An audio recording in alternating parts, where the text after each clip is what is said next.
நாட்டின் 15வது குடியரசு துணைத் தலைவராக சிபி ராதாகிருஷ்ணன் பதவியேற்கும் விழா டெல்லியில் உள்ள குடியரசுத் தலைவர் மாளிகையில் நடைபெற்று வருகிறது. நேரடி காட்சிகளை பார்க்கலாம். हामिद अंसारी का कार्यकाल उपराष्ट्रपति के तौर पर सबसे लंबा था। दोनों ने 10-10 वर्ष की सेवा की बतौर उपराष्ट्रपति, और सबसे छोटा कार्यकाल अगर उपराष्ट्रपति के तौर पर देखें तो बीबी गिरी का था। 1967 से 1969 के बीच सिर्फ 2 वर्ष का कार्यकाल था उनका।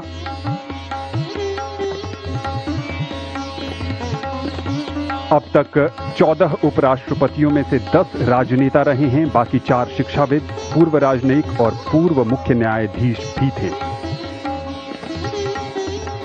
अब तक तमिलनाडु से 3 उपराष्ट्रपति, सर्वपल्ली राधाकृष्णन, रामास्वामी वेंकटरमण और सीपी राधाकृष्णन, जो तीसरे उपराष्ट्रपति तमिलनाडु से आज पद की शपथ लेंगे।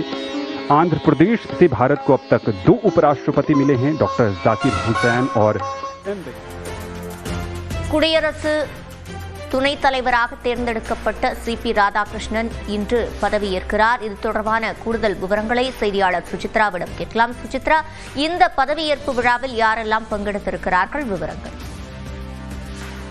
இந்தியாவினுடைய 15வது குடியரசு துணைத் தலைவராக சிபி ராதாகிருஷ்ணன் இன்னும் சற்று நேரத்தில் பதவியேற்க உள்ள நிலையில் ராஷ்டிரபதி பவனில் இருக்கக்கூடிய அந்த ஒரு மைய மண்டபத்தில் தற்பொழுது அதற்கான அந்த நிகழ்வுகள் தொடங்கி இருக்கிறது. குறிப்பாக பிரதமர் மோடி இந்த நிகழ்வில் பங்கேற்பதற்காக ராஷ்டிரபதி பவன் தற்பொழுது வருகை புரிந்தார். அவர் மட்டுமல்லாமல் மத்திய அமைச்சர்களான நிதின் கட்கரி, பியூஷ் கோயல், குமாரசுவாமி, தர்மேந்திர பிரதான் உள்ளிட்ட முக்கிய மத்திய கேபினெட் அமைச்சர்களும் இணை அமைச்சர்களும் இந்த விழாவில் பங்கேற்றுள்ளனர். இணையமைச்சர் எல் முருகன் இதில் பங்கேற்றுள்ளது குறிப்பிடத்தக்கது. அவர்கள் மட்டுமல்லாமல் பாஜக ஆளும் மாநிலங்களுடைய முதல்வர்களான குறிப்பாக ஆந்திராவினுடைய முதல்வர் சந்திரபாபு நாயுடு, மகாராஷ்டிரா மாநிலத்தினுடைய முதல்வர் தேவேந்திர பட்னாவிஸ், துணை முதல்வர் ஷிண்டே உள்ளிட்டோரும் இந்த நிகழ்வில் பங்கேற்றிருக்கிறார்கள். இதற்கு முன்னதாக துணை குடியரசுத் தலைவர்களாக இருந்த ஜெகதீப் தன்கர், வெங்கையா நாயுடு உள்ளிட்டோரும் இந்த நிகழ்வில் பங்கேற்பதற்காக தற்பொழுது ஜனாதிபதி மாளிகைக்கு அவர்கள் வருகை தந்திருக்கிறார்கள். 15வது துணை குடியரசுத் தலைவராக பெருவாரியான வாக்குகள் பெற்று 452 வாக்குகள் பெற்று சிபி ராதாகிருஷ்ணன் தேர்வான நிலையில் தற்பொழுது அவர் பதவியேற்கும் அந்த ஒரு நிகழ்வு இன்னும் சற்று நேரத்தில் தொடங்க உள்ளது.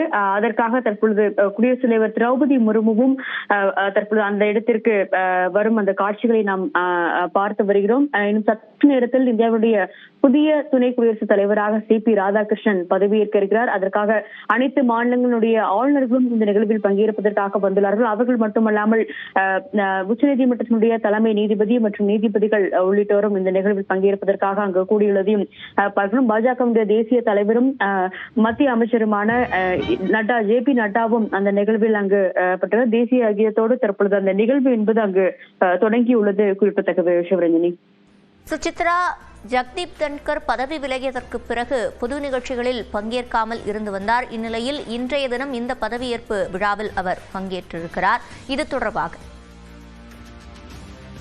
கடந்த மழைக்கால கூட்டத்தொடரில் திடீரென தன்னுடைய பதவியை ஜெகதீப் தன்கர் ராஜினாமா செய்ததிலிருந்து அவர் பொது நிகழ்வுகளில் பங்கேற்பதை தவிர்த்து வந்தது மிக முக்கியமாக பார்க்கப்படுகிறது. பிரிவு உபசார விழாவிலும் அவர் பங்கேற்கவில்லை என்பது மிக முக்கியமாக இருந்த நிலையில் தற்பொழுது இன்று நடைபெறும் அந்த புதிய குடியரசு துணைத் தலைவருடைய அந்த பதவியேற்பு விழாவில் தன்னுடைய மனைவியுடன் ஜெகதீப் தன்கர் பங்கேற்றுள்ளது நம்மால் பார்க்க முடிகிறது.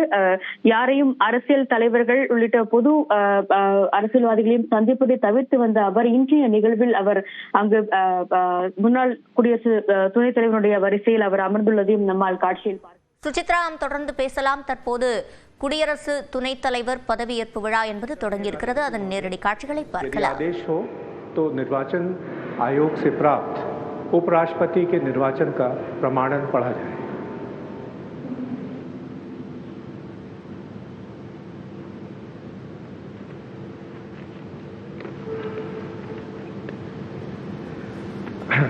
यतः भारत के संविधान के अनुच्छेद 324 द्वारा भारत के उपराष्ट्रपति के पद के निर्वाचन का अधीक्षण, निदेशन और नियंत्रण भारत निर्वाचन आयोग में निहित है और यतः श्री जगदीप धनखड़ द्वारा 2025 के जुलाई मास के 21वें दिन तदनुसार शक संवत के वर्ष 1947 के आषाढ़ मास के तीसरे दिन त्यागपत्र देने के कारण भारत के उपराष्ट्रपति का पद रिक्त हो गया है और यतः भारत के उपराष्ट्रपति के पद को भरने के लिए संविधान तथा राष्ट्रपतीय और उपराष्ट्रपतीय निर्वाचन अधिनियम 1952 के उपबंधों और तदधीन बनाए गए नियमों और आदेशों के अनुसार निर्वाचन करा लिया गया है तथा परिणाम घोषित कर दिया गया है। अब इसलिए भारत निर्वाचन आयोग एतद द्वारा प्रमाणित करता है कि श्री CP राधाकृष्णन वर्ष 2025 के सितंबर मास के 9वें दिन तदनुसार शक संवत के वर्ष 1947 के भाद्रपद मास के 18वें दिन भारत के उपराष्ट्रपति पद के लिए सम्यक रूप से निर्वाचित हो गए हैं। भारत गणराज्य के 76वें वर्ष में हमारे हस्ताक्षर और भारत निर्वाचन आयोग की मोहर से वर्ष 2025 के सितंबर मास के 9वें दिन तदनुसार शक संवत के वर्ष 1947 के भाद्रपद मास के 18वें दिन प्रदत्त किया गया।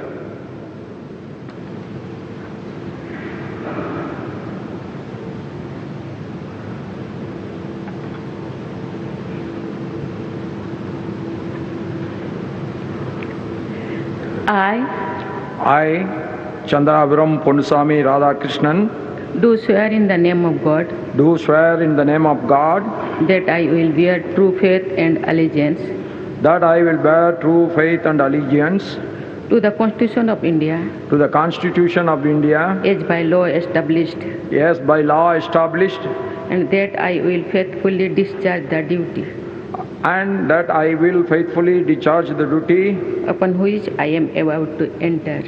upon which I am about to enter. Congratulations.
आदरणीय राष्ट्रपति महोदय, आपका आदेश हो तो आज के समारोह की कार्रवाई समाप्त की जाए।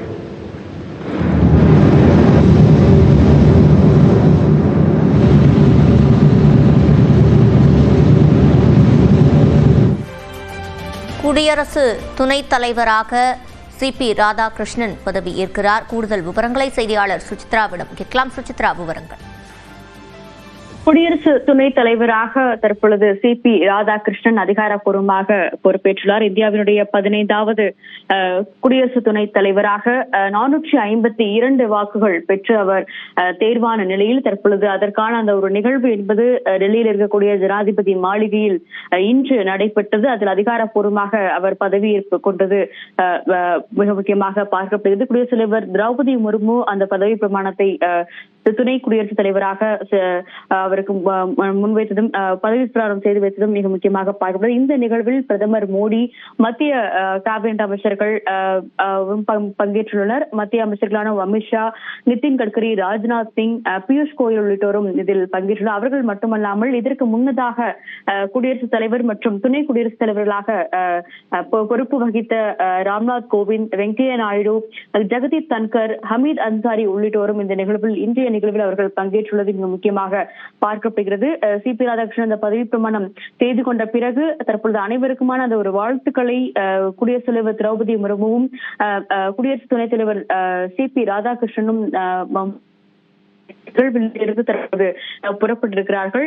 குறிப்பாக இந்த நிகழ்வில் தமிழ்நாடு பாஜக தமிழ்நாடு தலைவர் ஐநா நாகேந்திரன், மூத்த தலைவர்களான ராஜா, பொன் ராதாகிருஷ்ணன், கரு நாகராஜன் உள்ளிட்டோரும் இதில் பங்கேற்றுள்ளது மிக முக்கியமாக பார்க்கப்படுகிறது. அவர்கள் மட்டுமல்லாமல் சிபி ராதாகிருஷ்ணனுடைய குடும்பத்தினரும் இந்த நிகழ்வில் அங்கு இன்றைய நிகழ்வில் பங்கேற்று அனைவருக்குமான அந்த ஒரு நன்றியையும் அவர்கள் தற்பொழுது தெரிவித்து ஜனாதிபதி மாளிகையினுடைய அந்த கலாச்சார மையத்தில் இருந்து அவர்கள் புறப்படும் காட்சிகளையும் நம்மால் பார்க்க முடிகிறது. சிவரஞ்சனி, விவரங்களை முழுமையாக வழங்கியமைக்கு நன்றி சுசித்ரா.